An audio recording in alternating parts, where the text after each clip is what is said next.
watching We the People. I'm Rishika Barua. More than 1 million people under the age of 50 are dying of cancer each year, and this figure is only expected to rise by about 21% by 2030. This recent finding in the study published in the BMJ Oncology that explored global burden of early onset of cancer for 29 cancers worldwide has stunned many. It essentially goes on to bust the myth that cancer mainly affects the elderly. New research shows that it spares no one and that cancer in younger adults is a growing problem. The latest study that analyzed 29 types of cancer across 204 countries has found that there's been a nearly 80% increase in the number of people under the age of 50 being diagnosed with cancer in the last 3 decades. The more grim news, over 1 million people under the age of 50 are dying because of cancer every year.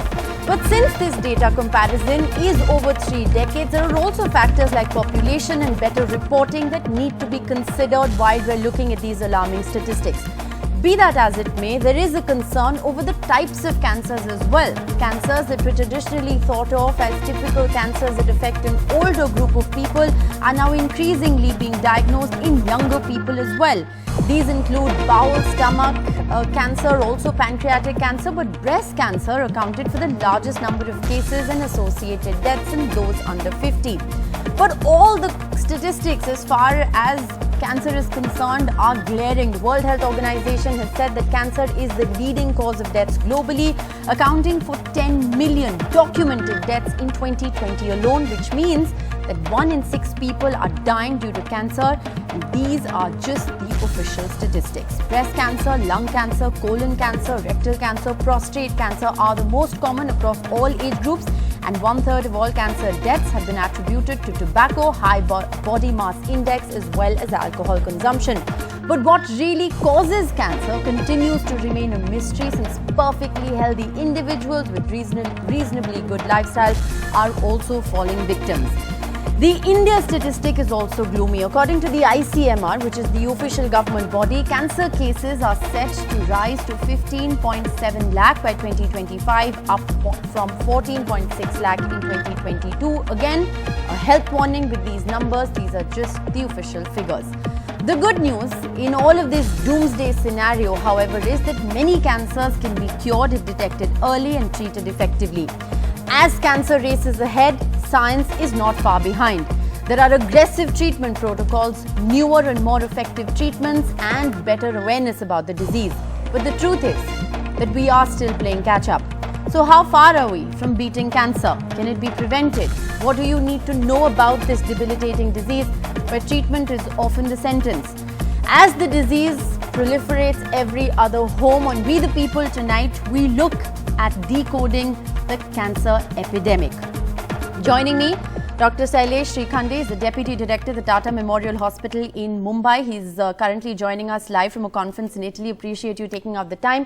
We have Dr. Nitesh Rohatgi. He's a Senior Director of Medical Oncology at the Fortis Hospitals, and Dr. Aviral Vats, a physician of the NHS, joining us from Scotland in the UK, which is currently experimenting with a 7-minute cancer jab, something that has grabbed international headlines.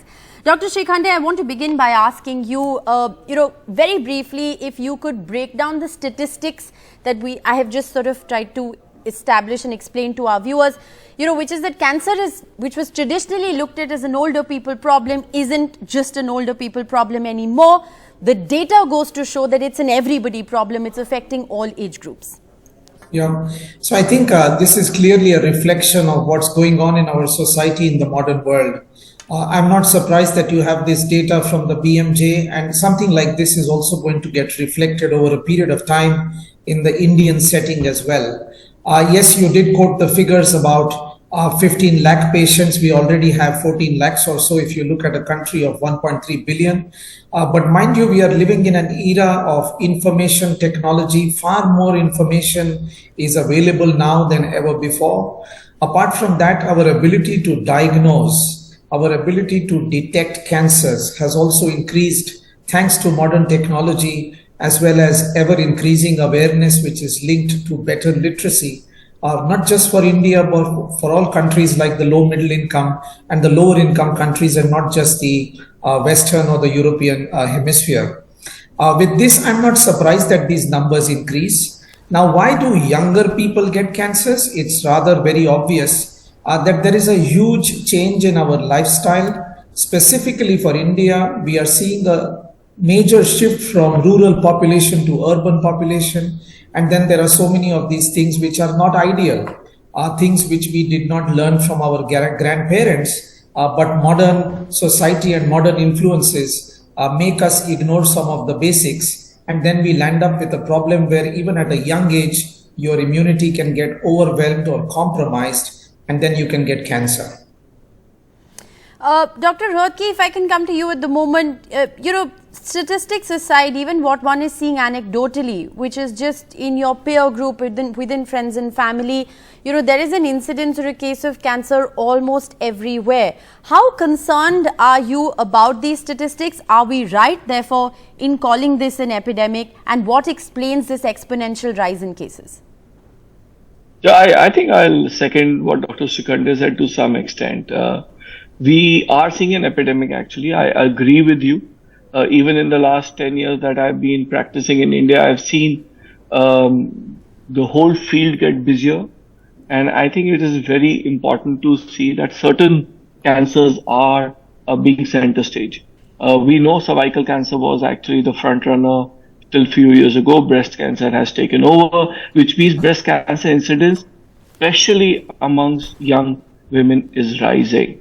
We do know that lung cancer remains center stage and is increasing rapidly, and we are seeing these patients in and out of our clinics. And the other one which concerns me is colon cancer, which I think in India is rising very rapidly in front of our eyes. And to some extent, Dr. Srikhande is right that there's a lot of factors that we can attribute to that, including diagnostic ability, which has gone up hugely in the last decade, in the last 5 years, in fact.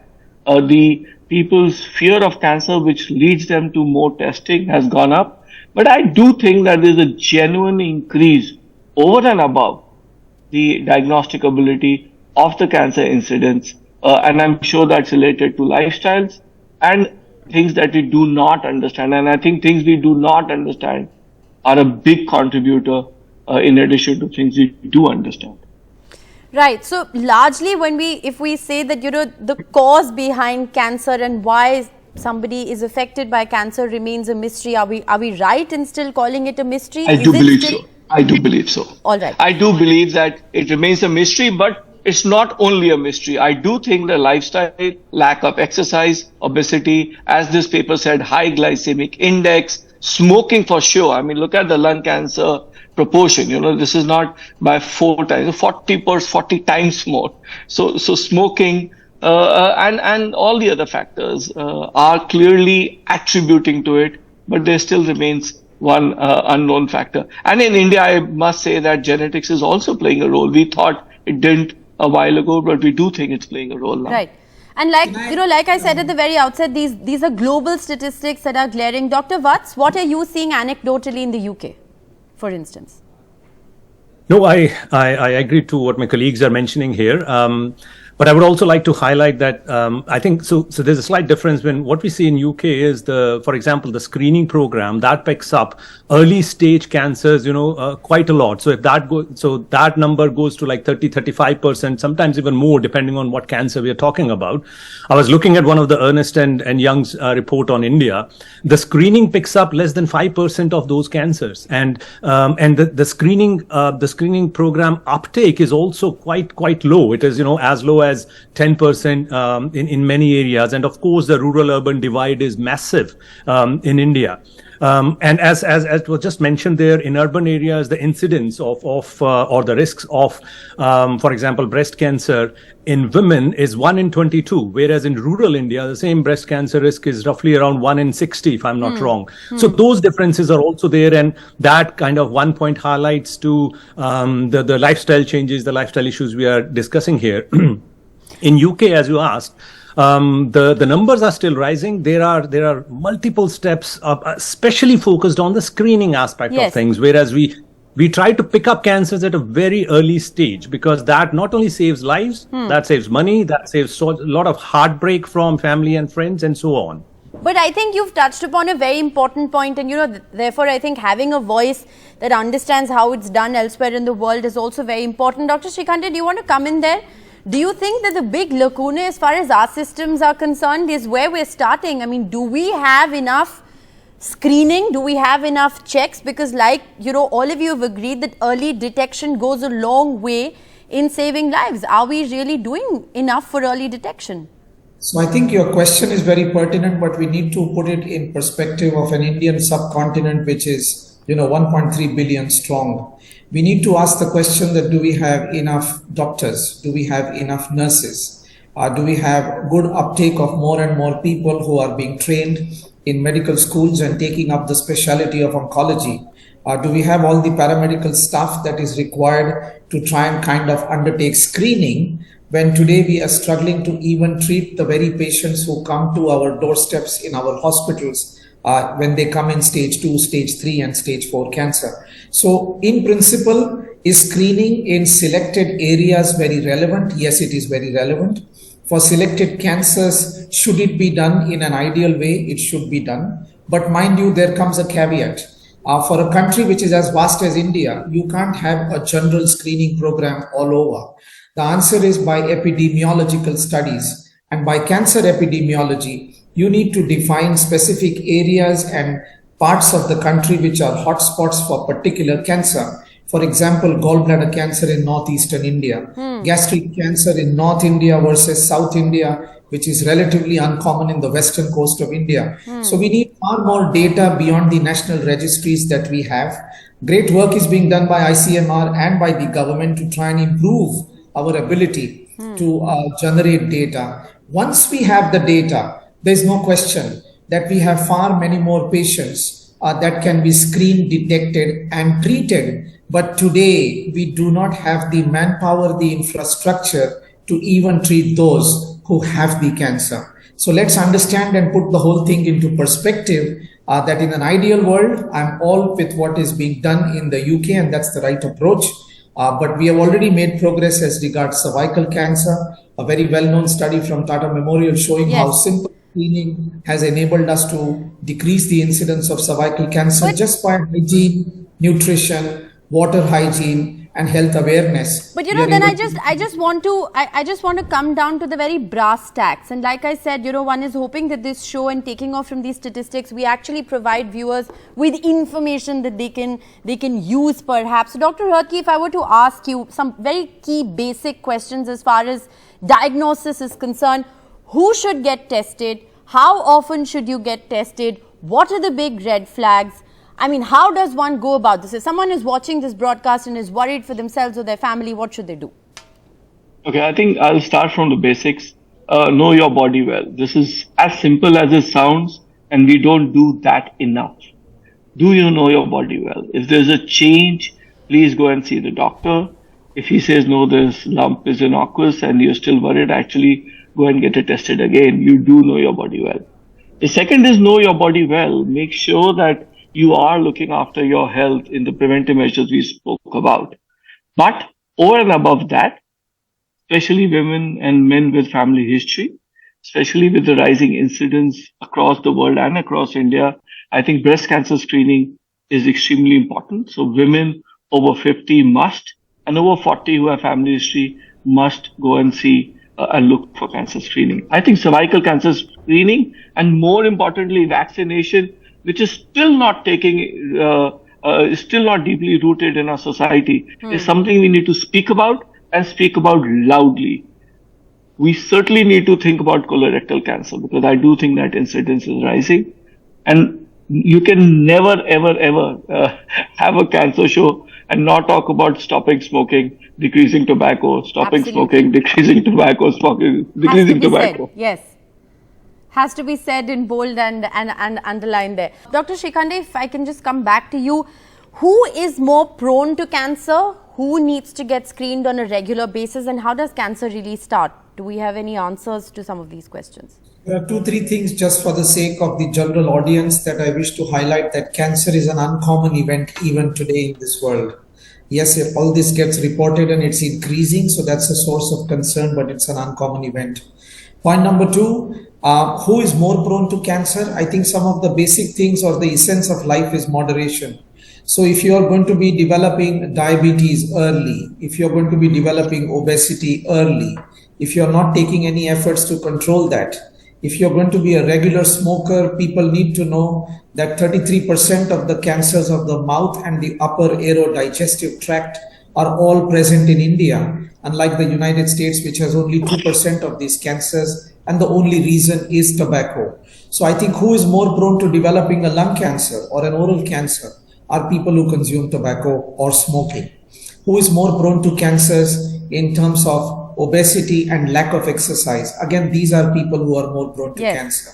Lack of hygiene, exposure to fumes or bad pollution and chemicals, or exposure to toxic heavy metal poisoning, whether it's in industry or it's in our water, is something which is an environmental problem. And if you are living and in contact with all these situations, you are perhaps more prone to cancer. So you should essentially get yourself checked, and how often should one get checked? I mean, how often should there be screening?